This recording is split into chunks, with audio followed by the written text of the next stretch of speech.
नमस्कार. जनाधार मराठी बातमीपत्रामध्ये आपल्या सर्वांचं स्वागत आहे. जाणून घेऊया आज आपल्या औरंगाबाद शहरातील महत्त्वाच्या घडामोडी. महत्त्वाची घडामोडी अशी आहे की चिकलठाणा येथील कलाग्राम येथे प्लॉटिंग व्यवसायावर गोळीबार करणारे त्रिकुट गजाआड. पिस्तूल जप्त. आरोपी वर्षभरापासून वापरत होता गावठी कट्टा. तर याविषयी आपण सविस्तर माहिती करून घेऊया. कमळापूरच्या प्लॉटिंग व्यावसायिकावर किरकोळ वादातून गोळीबार करणारे त्रिकुट ही MIDC सिडको पोलिसांनी गजाआड केले.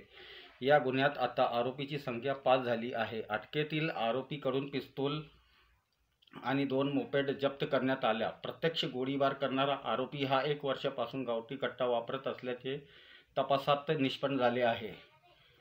योगराज केशव बामणे, सचिन लक्ष्मण परदेशी, सचिन पंढरीनाथ दुधे, तिघेरायला हर्सुलगाव असे अटकेतील त्रिकुटाचे नाव असून यापूर्वी गणेश अवताडे आणि धीरज थोरात यांना अटक केली होती.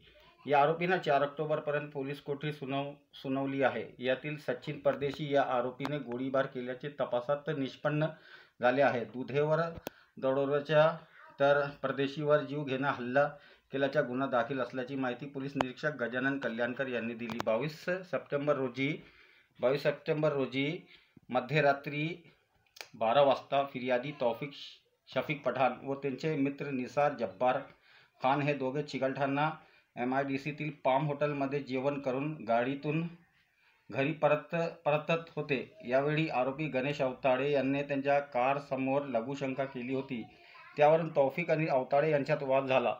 थोरातने हा वाद मिटवला, पण तेवढ्यात अवताडेने त्याचे मित्र सचिन परदेशी, सचिन दुधे, योगराज बामणे यांना फोन करून वादाची माहिती दिली. त्यावेळी हे तिन्ही आरोपी पिस्तूल घेऊन चिकलठाणा MIDC मध्येच होते.